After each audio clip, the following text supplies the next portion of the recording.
Jaya Radha Madhava Kunja Bihari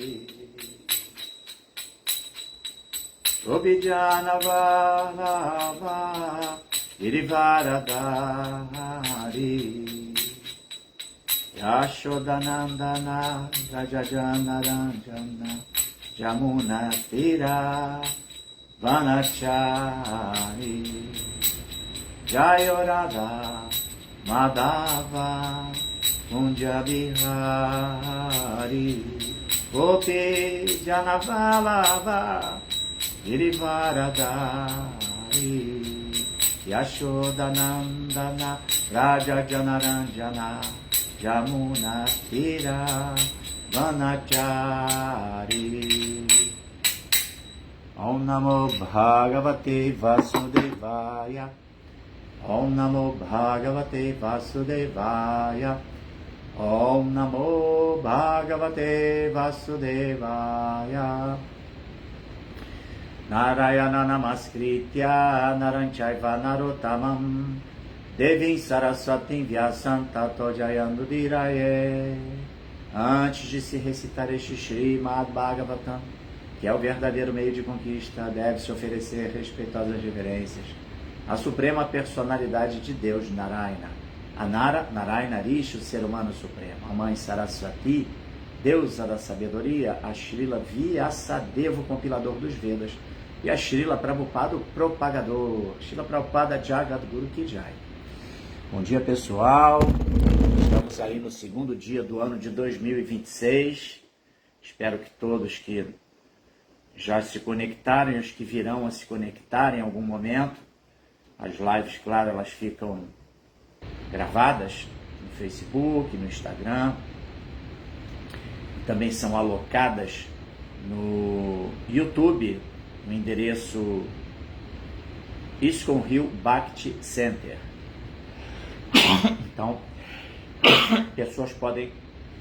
você pode estar depois assistindo essa transmissão. Feliz ano novo a todos vocês.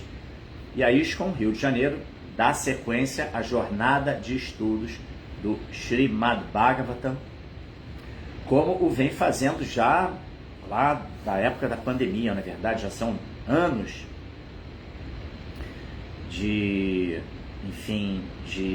desse tipo de atividade, né, de transmissão de lives todos os dias, às 8 horas da manhã, pelo canal do Facebook, ISKCON Rio de Janeiro.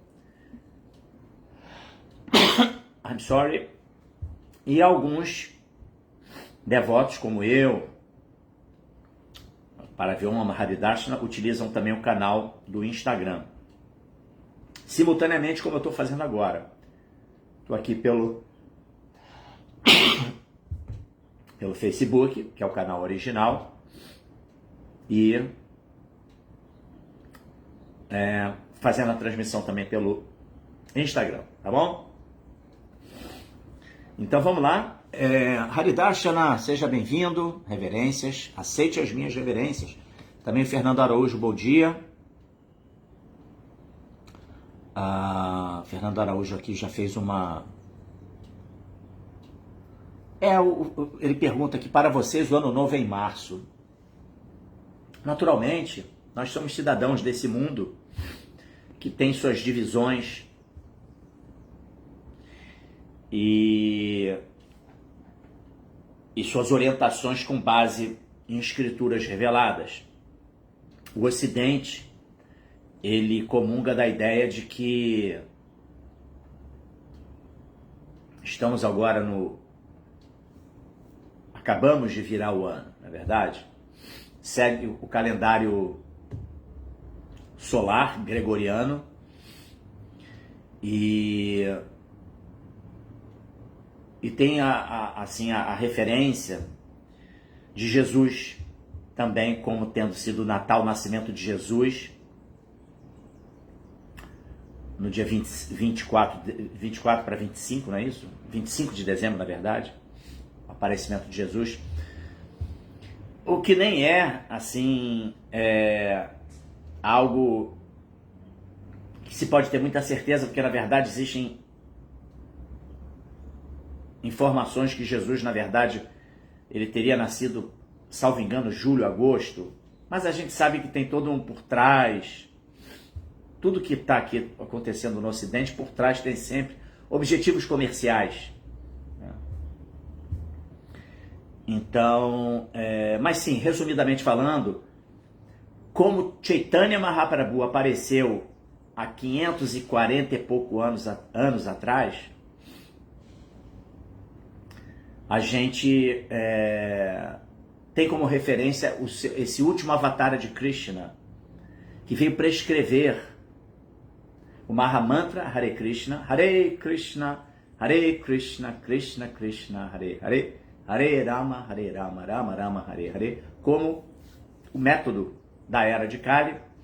Então a gente pega a referência de Chaitanya Mahaprabhu e a virada do ano pra gente dos Vaishnavas, Gaudiya Vaishnavas, Brahma, Madhva, Gaudiya Vaishnavas, é com base no calendário lunar, e varia, às vezes fevereiro, às vezes março, que a gente tem como sendo, então, assim, esse marco de virada de ano, de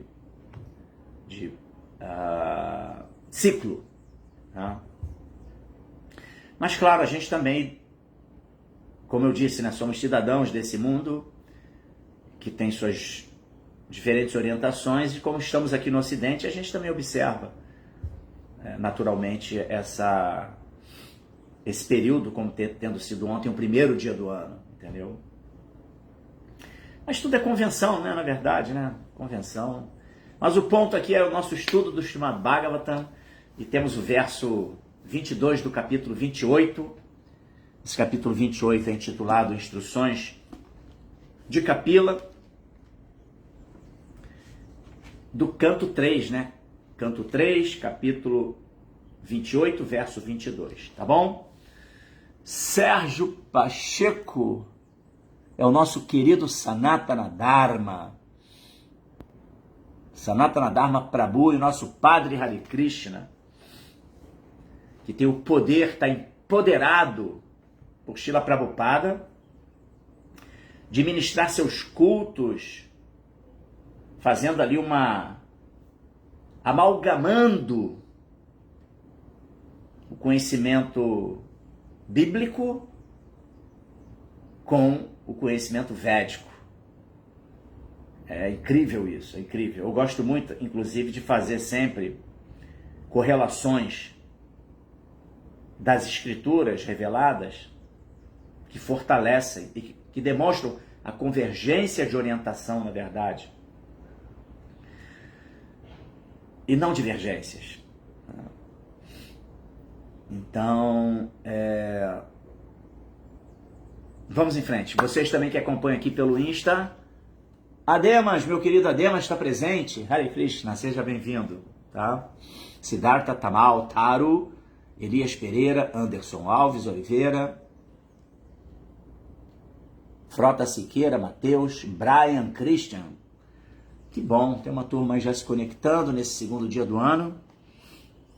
Isso é um bom sintoma.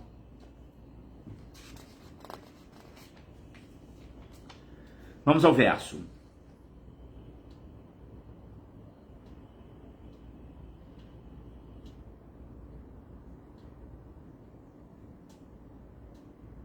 Jashocha nishrishta sarit pravarodakena tirtena murdni adikritena shiva shiva bhut yaturmana shamala shaila nishrishta vajram dhyayechiran bhagavatas charanaravindam. Yat, os pés de lótus do Senhor, Shocha, lavando, Nishrita, surgida, Sarit, Pravara, do Ganges, Udakena, pela água, Tirtena, sagrada, Murdini, sobre sua cabeça, Adikritena, sustentada, Shivaha, Senhor Shiva,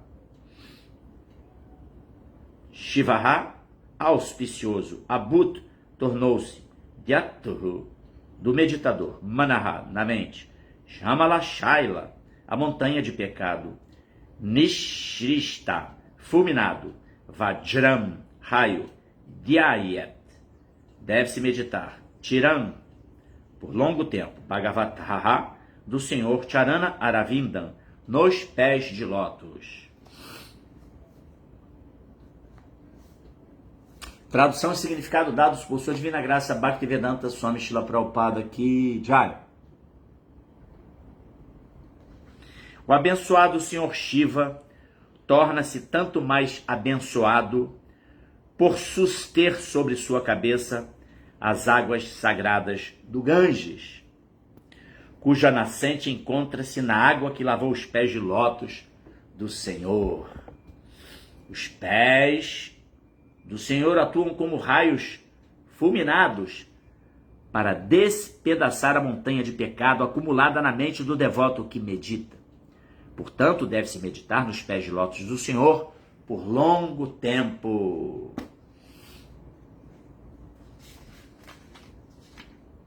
Temos aqui um significado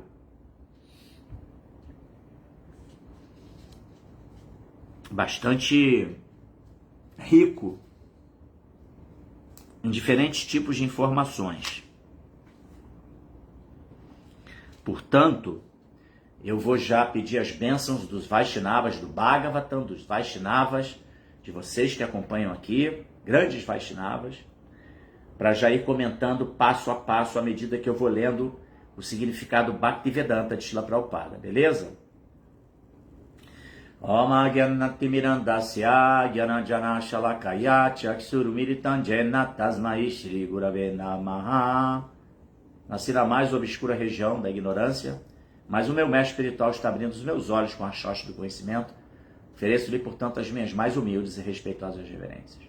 Namam Vishnu Padaya Krishna Prestaya Bhutale Srimati Bhaktivedanta Swami Nityanamine Sirupa Sisanata Rabhata Raghunatha Sri Diva Gopal Bhatta Dasa Raghunatha Sadhu Goswamis Prabhus Ki Jai Manchakal Patarubhyascha Kripa Sindhu Bhyaeva Patitaram Pavaribhyo Vaishnavebhyo Namo Namaha. Ofereço as minhas mais humildes e respeitosas reverências a todos os devotos, Vaishnavas, devotos puros do Senhor, que estão cheios de compaixão por nós, almas caídas, e que são assim como as árvores dos desejos, pois são capazes de satisfazer os desejos de todo o mundo. Jaya Sri Krishna Chaitanya Prabhu Nityananda Shri Advaita Gadadhara Shivasadi Gora Bhaktavrinda Hare Krishna Krishna Krishna Hare Hare Hare Rama Rama Rama Hare Hare. Então vou lá, vamos ao significado, repetindo aqui o shloka. Yachocha Nishrita Sarit Pravarodakena Tirtena Murni Adikritena Shiva Shivobhut Dhyaturmana Shamala Shaila Nishrista Vajram Jayechiran Bhagavatas Charanara-vindam. O abençoado Senhor Shiva torna-se tanto mais abençoado por suster sobre sua cabeça as águas sagradas do Ganges, cuja nascente encontra-se na água que lavou os pés de lótus do Senhor. Os pés de lótus do Senhor atuam como raios fulminados para despedaçar a montanha de pecado acumulada na mente do devoto que medita. Portanto, deve-se meditar nos pés de lótus do Senhor por longo tempo. Então aqui, só assim para tentar dar uma contextualizada nesse verso, ao que ele se reporta, Kapila Muni discorre sobre filosofia, aliás, sobre o sistema óctuplo de yoga. Tá?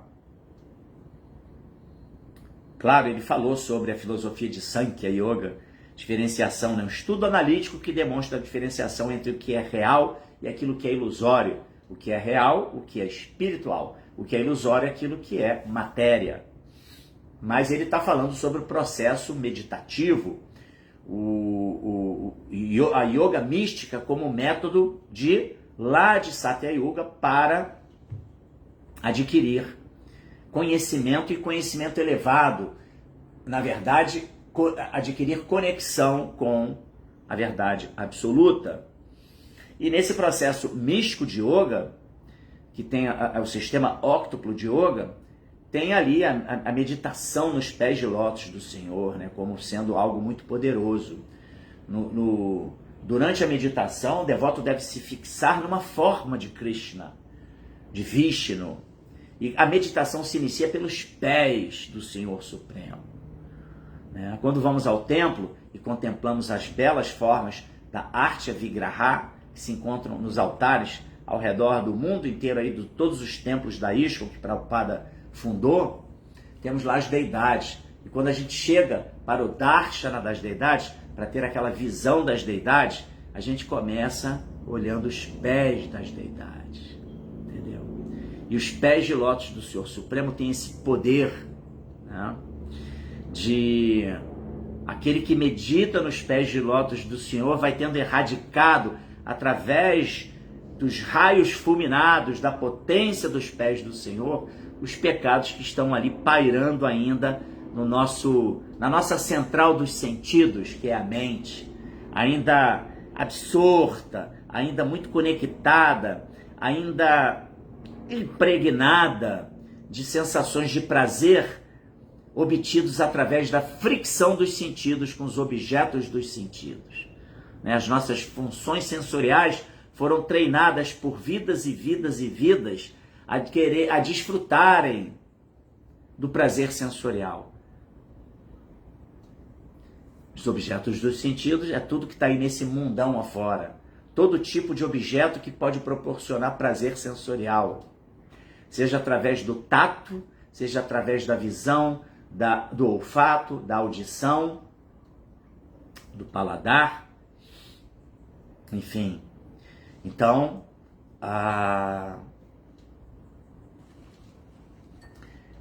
tudo isso é erradicado através dessa meditação nos pés de lótus de Krishna. E esse processo que é de Satya Yuga, ele aqui em Kali Yuga, ele é conjugado com o cantar, quando a gente vai ter o Darshana das deidades, em conjugação com o cantar dos santos nomes, a gente contempla os pés de lótus do Senhor, medita naqueles pés de lótus que estão ali materializados, entre aspas, na forma da deidade, porque a deidade também, embora seja feita de elementos materiais, mas é um elemento espiritual, porque Krishna aceita a sua revelação através da Artya Vigraha, e quando a gente olha os pés da deidade, a gente está entrando nessa meditação também poderosa e que também proporciona o processo o fulminante de aniquilar com tudo que é de inauspicioso que a gente ainda carrega na nossa mente em pensamentos de desejos materiais e gratificação dos sentidos. Então, dito isso, vamos ao significado de Srila Prabhupada. Jagadguru Srila Prabhupada Ki Jai. Prabhupada aqui presente na estampa dessa minha camisa. Neste verso, menciona-se especificamente a posição do Senhor Shiva. O Senhor Shiva, como a gente sabe, é um semideus incumbido de controlar Tamaguna, que é o modo da ignorância. Ele disse que o Senhor Shiva é Mahadeva, o maior dos Vaishnavas. Ele tem uma conexão forte com o Senhor Vishnu e é empregado no serviço de administração do universo material. Né? A Shiva é muito poderoso e é dito que ele tem assim um percentual absurdo, salvo engano, algo em torno de 78% das qualidades de Krishna, de Vishnu. Tá? E o impersonalista, vamos aqui voltando ao significado de Prabhupada, o impersonalista sugere que a verdade absoluta não tem forma e que por isso pode-se igualmente imaginar a forma de Vishnu, ou do Senhor Shiva, ou da deusa Durga, ou do filho deles, Ganesha. Mas, na verdade, a suprema personalidade de Deus é o Senhor Supremo de todos. Tem um verso aqui, salvo engano, verso 15, onde Prabhupada menciona que, aliás, não é no 15 não,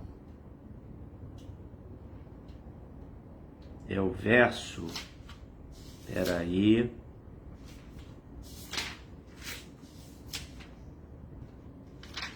Prabhupada faz referência ao tipo de meditação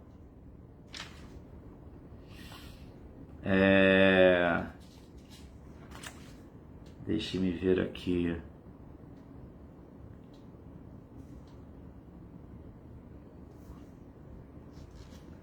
Manasamaya, se eu não me engano, é o termo que Prabhupada se utiliza para se referir a essa meditação interna, que não é uma ilusão, porque o yogi místico, ele medita na forma do Senhor, diferentemente do impersonalista, que é algo que ele está trazendo aqui, mais uma vez, né, seu significado agora que eu estou lendo, né, e que o impersonalista, ele medita em qualquer forma aleatória do Senhor, mas como uma forma ilusória, né, porque eles não acreditam na personalidade, não é isso? Então,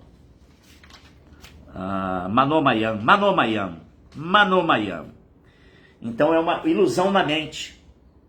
Mano, mente, Mayam, uma ilusão na mente que o impersonalista cria para fazer sua meditação, mas sem crer na personalidade de Deus como uma pessoa suprema, não é isso? Manomayam.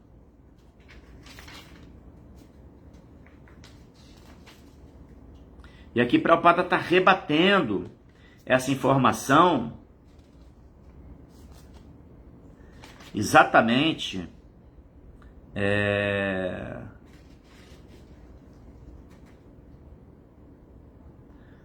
demonstrando essa diferenciação na meditação do personalista, do devoto, do Bhakta, para o impersonalista, tá? Então, ele continua aqui, no Chaitanya Charitamrita, Adi 542, disse que Ekale Ishvara Krishna Arasaba Britya. O Senhor Supremo é Krishna, e todos mais, incluindo o Senhor Shiva e o Senhor Brahma, para não mencionar outros semideuses, são servos de Krishna. Prabhupada faz referência a esse verso do Adilila, do Chaitanya Charitamrita, mas também é interessante a gente mencionar que dentro dessa trindade Vishnu, Brahma e Shiva, nós temos também a referência do Brahma Samhita, que são as orações do Senhor Brahma, em cujo quinto canto, verso 1, ele vai falar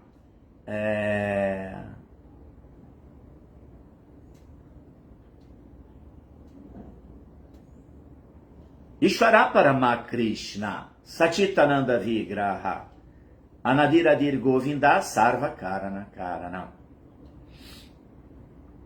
Ou seja, que Ishvara, o controlador, Parama, supremo, é Krishna. Ishvara Parama Krishna. Sachitananda Vigraha. Ele é dotado de uma forma Sat, eterna, Chit, plena de conhecimento e consciência. Ananda, bem-aventurado. Anadir, Adir, Govinda. Ele não tem começo. Anadir, Adir, Govinda. Mas ele é o começo de tudo e ele é Govinda, um outro nome de Krishna. Sarva Karana Karana, e ele é a causa de todas as causas. O Senhor Brahma também ratifica essa posição de Krishna como sendo a suprema personalidade de Deus. Interessante que mesmo Shankaracharya, que é o papa, o guru dos impersonalistas, ele vai falar Bhaje Govinda, Bhaje Govinda, Bhaje Govinda Mudha. Tem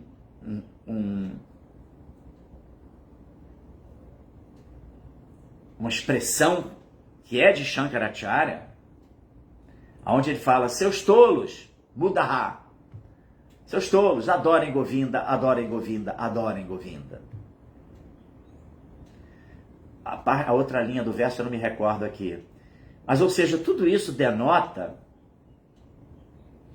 tudo isso conduz a essa compreensão de que a suprema personalidade de Deus é Krishna. E ponto, né? Continuando. O mesmo princípio descreve-se aqui. O Senhor Shiva é importante porque sustém sobre sua cabeça a água sagrada do Ganges, cuja origem está no banho dos pés do Senhor Vishnu. A gravura do Senhor Shiva tem aqui a aguinha caindo aqui assim no topo da sua cabeça, né? Tem um fluxo de água que representa exatamente o Ganges, que é aparado na cabeça do Senhor Shiva. O Senhor Shiva que é o protetor do Dhamma sagrado, tá? Ele tem essa função também. Disse que quando você visita Vrindava, na orientação, é que primeiramente você visite o templo do Senhor Shiva. Olha que interessante. Para pedir as bênçãos do Senhor Shiva, ele como protetor do Dhamma, para que a gente possa adentrar naquele Dhamma sagrado. E nós temos então essa referência, né, de gravuras do Senhor Shiva e que mostram a água do Ganges caindo sobre a sua cabeça. Tá? Tô vendo aqui se tem uma gravura de Shiva nas ilustrações aqui, mas não vai ter não, né? E essa água, de onde vem essa água? Tá? De onde vem essa água?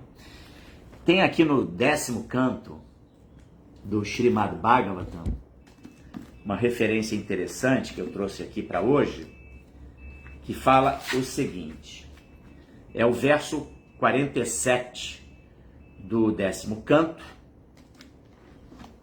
parte 4, que faz assim, vou a tradução direto, tá? O celestial Ganges é um lugar sagrado de peregrinação porque suas águas lavam os pés de lótus do Senhor Krishna.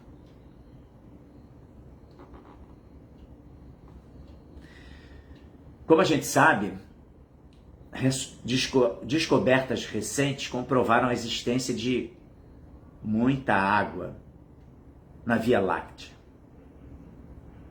em forma de vapor. E essa água que vai irrigar aqui o nosso planetinha Terra, tá?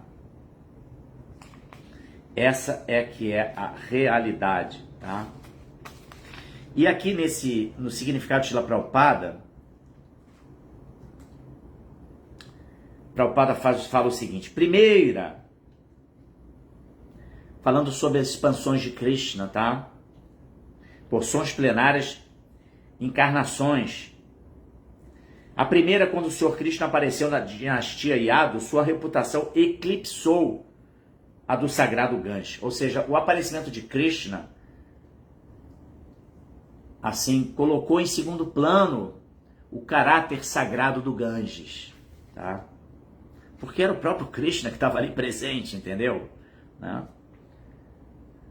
E aí, antes disso, Mãe Ganges era o mais sagrado de todos os tirtas, por ser a água que banhara os pés de lótus do Senhor Vamanadeva.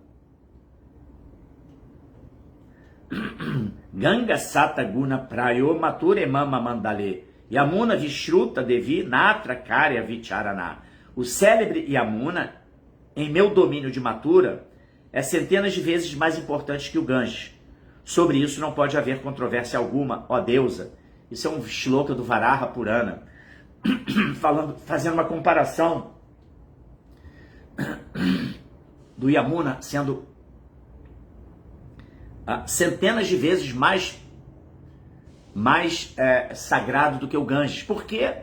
Porque Krishna executou seus passatempos em Vrindavana e o Yamuna era o seu local de ali onde muitos dos seus principais passatempos com Shrimati Radharani foram executados. Então, por isso... Mas vamos à parte que tem aqui no 8º canto, tá? Num outro shloka, que vai falar especificamente da origem do Ganges, como sendo que a água que lavou os pés do Senhor Vamanadeva, tá? Isso está lá no 8º canto, no capítulo 21, no verso número 4. Ó rei, essa é a tradução do verso. Ó rei, a água do Kamandalo do Senhor Brahma lavou os pés de lótus do Senhor Vamanadeva, quem é conhecido como Urukrama, aquele cujas atividades são maravilhosas. Assim, aquela água tornou-se tão pura que se transformou na água do Ganges, que saiu descendo do céu. E tal qual a imaculada fama da suprema personalidade de Deus serviu para purificar os 3 mundos. Agora a gente está entendendo por que o Ganges é sagrado, porque fica aí o pessoal fazendo esses History Channel, Discovery Channel, porque como é que pode a água do Ganges, aquele rio poluído? A poluição é material, entendeu? Em razão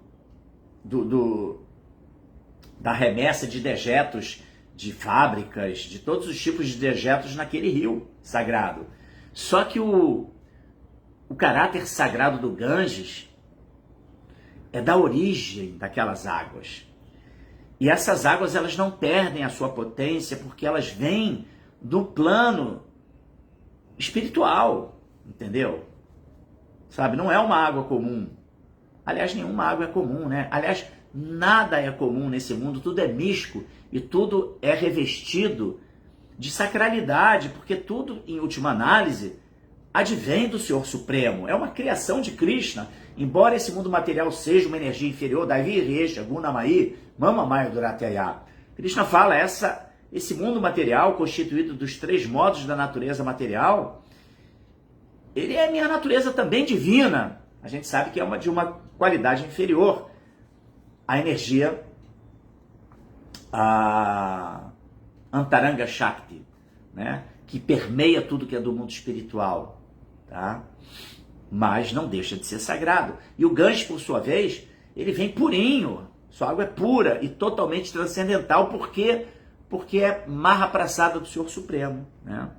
E aí no significado, Prabhupada fala, aqui ficamos compreendendo que o Ganges surgiu quando a água do camândulo do Senhor Brahma lavou os pés de lótus do Senhor Vamanadeva. Porém, no 5º canto afirma-se que o Ganges começou quando o pé esquerdo de Vamanadeva perfurou a cobertura do universo. Então a água transcendental do oceano causal insinuou-se pelo orifício que se formou. Aquele famoso passatempo de Bali Maharaja, em que Vamanadeva, um anãozinho, né, um avatara de Krishna, lhe pediu só 3 passos de terra, né? E aí naquele momento, Bali Maharaja, que era um rei entre os demônios, não viu assim nenhum problema em conceder 3 passos de terra a um anão, supondo que seriam 3 passozinhos pequenos. E o guru de Vamanadeva, salvo engano, Sukracharya, ficou ali atônito, olha, isso é uma furada, isso é uma furada. E aí Bali Maharaj concedeu aquele direito, e aí Vamanadeva deu o primeiro passo, e aquele primeiro passo já conquistou todo o universo. O segundo passo furou a cobertura do universo, e o terceiro ele colocou na cabeça de Bali Maharaj, não foi isso? Vocês aí, os universitários e os mestres que acompanham aqui, corrijam se eu falei alguma coisa errada, né? Então, continuando aqui, aí Prabhupada fala, e em outra passagem afirma-se também que o Senhor Narayana apareceu como a água do Ganges. A água do Ganges, portanto, é uma combinação de 3 águas transcendentais, e assim o Ganges é capaz de purificar os 3 mundos. Esta é a descrição dada por Srila Vishwanatha Chakravarti Thakura. É muito comum isso, porque são muitas yugas que acontecem, então os passatempos, eles às vezes têm diferentes origens, tá? Então o Ganges, por sua vez, para assim denotar a sacralidade de sua existência, tem o passatempo de Vamanadeva, tem o passatempo de Vishnu e tem o passatempo, o Prabhupada aqui mencionou, de Narayana, não é isso? Em última análise, tudo está se referindo a aspectos da suprema personalidade de Deus e suas expansões, suas manifestações divinas. Beleza?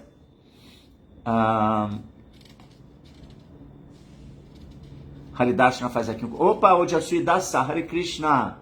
Bom dia também, Sundarang também, minhas reverências. E Luiz Rocha Goulart também, Hare Krishna. Haridashna falou que o passatempo de Bali Maharaj está correto. Obrigado, Haridashna.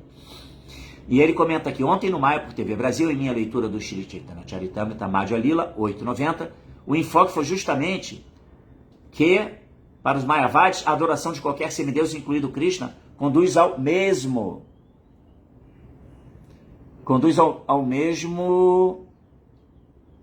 objetivo, ou seja, unidade com o absoluto. Eles dizem que todos os caminhos levam ao mesmo destino. Obrigado, Haridashna, por essa referência aqui, que reforça aquilo que eu mencionei há pouco, que o Manomayam, para os impersonalistas, a meditação do Senhor Supremo na mente, Manomayam, ela se dá assim, aleatoriamente em qualquer forma do Senhor Supremo, porém, exatamente nessa conotação de que, na verdade, ele medita que ele também é Deus e que ele vai se fundir no Brahma Jyoti, aniquilando com a sua individualidade. Mas nós temos lá na Bhagavad Gita Krishna falando, né, que a alma ela é eterna, indissolúvel, inquebrantável, ela não pode ser partida, molhada, queimada, ela é uma unidade única, individual, uma parte integrante, parcela integrante de Krishna.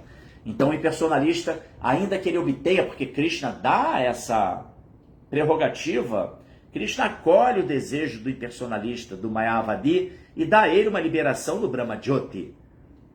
Só que é uma situação artificial, porque a alma é individual, e fica numa situação desconfortável o transcendentalista que obtém esse tipo de liberação. Então depois ele acaba tendo que novamente nascer no plano de existência material e recomeçar o seu processo. Não é isso? Então, seguindo aqui a leitura, no Hari Bhakti Vilasa de Sanatana Goswami, disse que quem quer que coloque o Senhor Supremo e os semideuses, incluindo o Senhor Shiva e o Senhor Brahma, no mesmo nível, torna-se imediatamente um Pashandi, ou ateísta. Jamais devemos considerar que o Supremo Senhor Vishnu e os semideuses estão em pé de igualdade. Temos também a ofensa, né, do Cantar dos Santos Nomes, que é considerar que os nomes dos semideuses, tais como o Senhor Shiva e o Senhor Brahma, estão à altura ou são independentes dos nomes do Senhor Vishnu. Não é isso?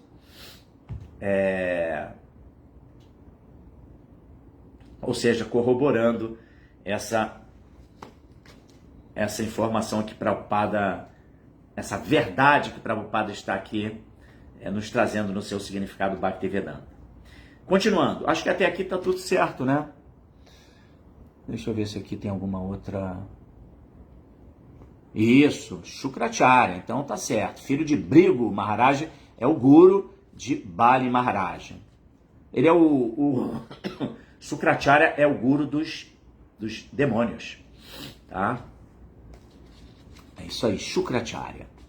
Então, aqui no nosso Instagram, pessoal do Facebook está ganhando de lavada do pessoal do Instagram em termos de participação, comentários, né, reflexões. O pessoal aqui está ativo em 2026 já. Pessoal do Instagram mais tímido, não é isso? Está mais em chantaraça. Então vamos lá, continuando. Outro ponto significativo deste verso é que a mente da alma condicionada, por estar em contato com a energia material desde tempos imemoriais, contém montes de sujeira sob a forma de desejos de assenhorear-se da natureza material. Esta sujeira é como uma montanha, mas uma montanha pode ser despedaçada ao ser atingida por um raio. A meditação nos pés de lótus do Senhor atua como um raio sobre a montanha de sujeira na mente do yogi. Se o yogi quiser fulminar a montanha de sujeira que há em sua mente, deverá concentrar-se nos pés de lótus do Senhor e não imaginar algo vazio ou impessoal. Como a poeira tem se acumulado como uma sólida montanha, deve-se meditar nos pés de lótus do Senhor por bastante tempo. Para quem está acostumado a pensar nos pés de lótus do Senhor constantemente, no entanto, o assunto é todo outro. Os devotos são tão fixos nos pés de lótus do Senhor que não pensam em nada mais. Aqueles que praticam o sistema de yoga precisam meditar nos pés de lótus do Senhor por longo tempo, após seguir os princípios regulativos e, por esse meio, controlar os sentidos. Como eu disse, e aqui repito, a gente vai no templo e vai ter o Darshana das deidades. Primeira coisa, olhar os pés de lótus da deidade. Aí você contempla os pezinhos, as unhas do Senhor. Aí você contempla ali a forma do seu pé. Você vê as joias que estão ali, os anéis nos dedos dos pés do Senhor. Aí você observa os desenhos feitos com, enfim, tudo. Né? É importante essa contemplação, e depois você vai elevando, aí você vê ali o tornozelo, aí você vê a parte da parte das pernas, inferior da perna, depois os joelhos do Senhor, as coxas do Senhor, o quadril, e vai elevando, passo a passo. E aqui nessa sequência de versos,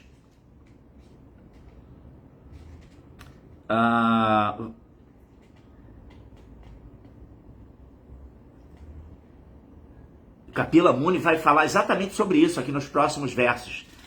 Ele vai, por exemplo, no verso seguinte, né? O yogi deve fixar em seu coração as atividades de Lakshmi, a deusa da fortuna, que é adorada por todos os semideuses e é a mãe de Brahma, a pessoa suprema.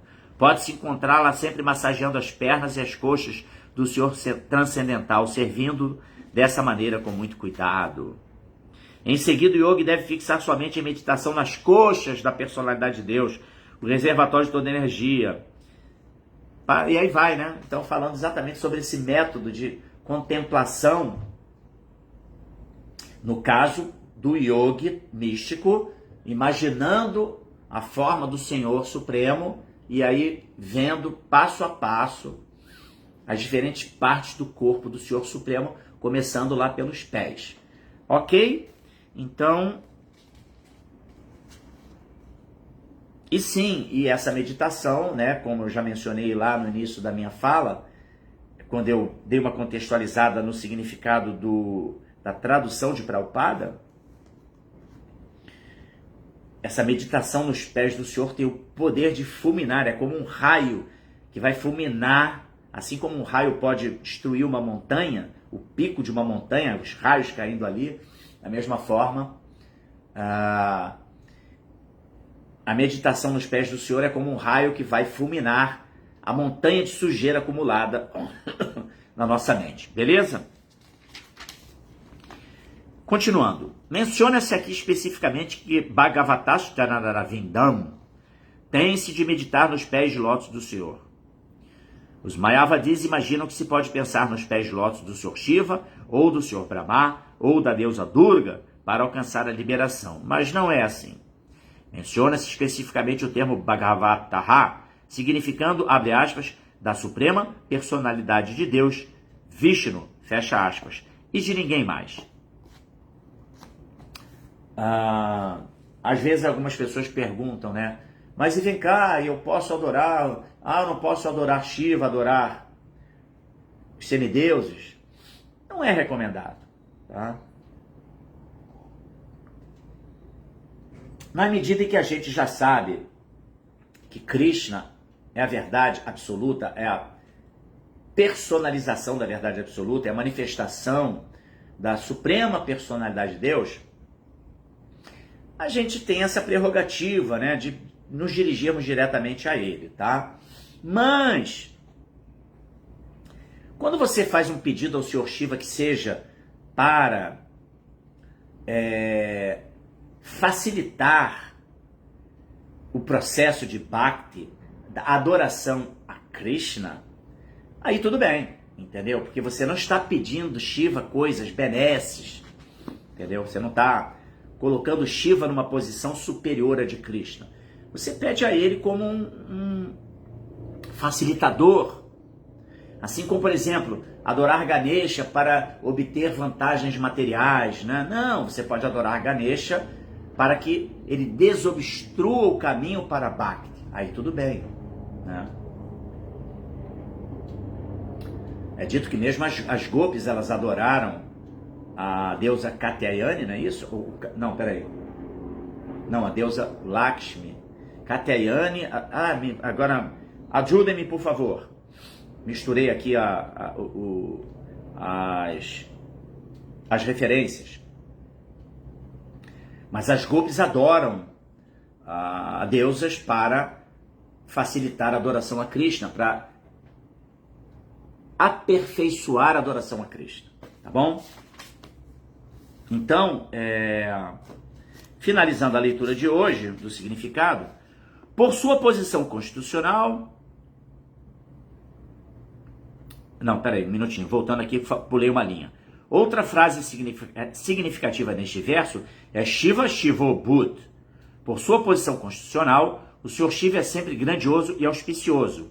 Mas por ter aceitado sobre sua cabeça a água do Ganges, que emanou dos pés de lótus do Senhor, ele se torna ainda mais auspicioso e importante. Tá vendo? Tem que correlacionar, assim como eu vou adorar Shiva para poder ter um benefício para, por exemplo, para me livrar de fantasmas, suponhamos. Ok, porque você quer adorar Krishna livre de qualquer influência negativa, energética, que atrapalhe o seu processo. Mas você está correlacionando essa adoração, na verdade, para serviço a Krishna. Então, está ok. E aqui está se falando, exatamente, Katyayani. As gopis adoraram a deusa Katyayani, então está correto. Então aqui, obrigado Haridarshana, sempre atento. E aqui está se falando que a importância do Senhor Shiva, ela se amplia, por quê? Porque ele ampara a água que foi usada para a adoração de Vishnu, de Narayana, de Vamanadeva, em diferentes passatempos, mas todos eles demonstrando o caráter sagrado da água do Ganges, entendeu? Então assim correlaciona-se a posição do Senhor Shiva como um servo, né, de Krishna, da suprema verdade absoluta. Dá-se ênfase aos pés de lótus do Senhor. Se uma relação com os pés de lótus do Senhor pode ressaltar a importância, inclusive do Senhor Shiva, o que dizer então de outras entidades vivas comuns, né?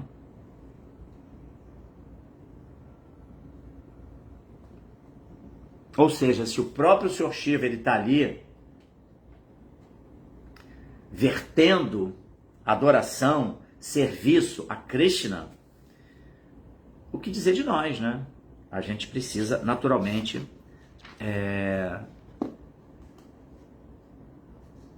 se utilizar desse expediente do Sadhana Bhakti, né, do culto de Bhakti, para que a gente possa ir se purificando no processo de adoração ao Senhor Supremo. Adoração direta à Suprema Verdade Absoluta, à Suprema Personalidade de Deus. As gopis adoraram a deusa Katyayani para obter Krishna como esposo. Isso aí. Obrigado, Haridarshana, bem apontado. Tá bom? Então, gente, são 8h51. Aqui um outro comentário do Haridarshana. Shukracharya era tão poderoso a ponto de trazer à vida os asuras mortos pelos devas. Esse poder de ressuscitar os demônios Shukracharya recebeu de Shiva após deixá-lo satisfeito em suas austeridades. Inclusive, eu estava assistindo novamente ao filme, né, de Maha Avatar, Nrsimhadeva, Maha Avatar. E aí tem esse esse momento, né, em que os demônios são mortos, mas Shukracharya vai ressuscitando eles, né, com esse poder inconcebível que ele recebeu do próprio Senhor Shiva, que é o controlador do modo da ignorância. Então, é interessante, né, como que existe muito mais coisa entre o céu e a terra do que a nossa vã filosofia pode conceber, não é verdade? Então, gente, me parece que por hoje deu aqui nossa leitura de hoje. Não temos mais nenhum... Ah, sim, não posso esquecer que amanhã nós vamos realizar o nosso primeiro grande Harinama de 2026. Sábado, estaremos nos concentrando às 15 para as 5 da tarde, ali em Ipanema, do lado do posto 9, tá? Em frente à rua Joana Angélica. É uma das ruas que margeia a praça Nossa Senhora da Paz, onde tem a estação do metrô Nossa Senhora da Paz. Então, pessoal que usa metrô, é uma ótima condução, né? Se deslocar pelo metrô, dado rapidez, praticidade, salta ali na Nossa Senhora da Paz, é só caminhar pela Joana Angélica em direção à praia. Chegando ali na praia, os Hari vão estar ali. Vamos estar ali para fazer a nossa concentração e por volta de 5 da tarde a gente sair em direção ao arpoador, cantando Hare Krishna, fazendo Harinama. Esse dever sagrado, na verdade, é a atividade mais sagrada de Kali Yuga, o canto congregacional dos santos nomes de Deus, e ainda com esse caráter de distribuição gratuita do santo nome para todas as almas que estão aí nesse mundão afora, né? Então o Harinama, como o Prabhupada menciona, ele fala que se tiver que parar de publicar meus livros, parem. Se tiver que trancar as portas dos templos e parar a adoração às deidades, parem. Mas não pode parar o Harinama. Entendeu? O Harinama é a atividade, é o Yuga Dharma de Kali Yuga, tá? Todo devoto da missão de Srila Prabhupada tem que participar de algum Harinama uma vez pelo menos na vida, entendeu? Sabe? Os Harinamas são assim, é a atividade utilizada por Gaura Nitai, pelo Panchatattva, pelos devotos que seguiam o Sr. Chaitanya Mahaprabhu, que levava o santo nome aí indiscriminadamente lá, né, na Bengala, em toda a Índia, há 500 e poucos anos atrás. Chaitanya Mahaprabhu estabeleceu o Harinama como o Yuga Dharma, é a atividade mais importante, tá bom? Então fica aqui um convite, tudo bem, quem não puder ir, tá tranquilo, mas não se esqueça disso, tá? Harinama é o Yuga Dharma, é o dever ocupacional mais importante de Kali Yuga, ok? Então não tem nada mais importante. Então, não vou poder ir amanhã, tá certo, mas teremos outros. E aí todo mundo tem que, de alguma maneira, participar de um Harinama. É muito importante a participação nessa atividade, tá bom? Então, Sérgio Pacheco aqui, o nosso querido Sanatana Dharma, falou aqui, feliz ano novo, essa associação maravilhosa, mais forte ainda em 2026. Sim, sim, importante, a associação dos devotos, não é isso? E a gente está aqui dando sequência dessa associação através das lives aqui no Facebook e que fica alocada lá no ISKCON Rio Bhakti Center, no nosso YouTube, tá? Canal do YouTube da ISKCON. Obrigado a todos pela participação. Pessoal aqui do Instagram, de fato, ninguém comentou nada. Vou ficando por aqui. Um bom final de semana para todos vocês. Hare Krishna, Srila Prabhupada Ki Jai.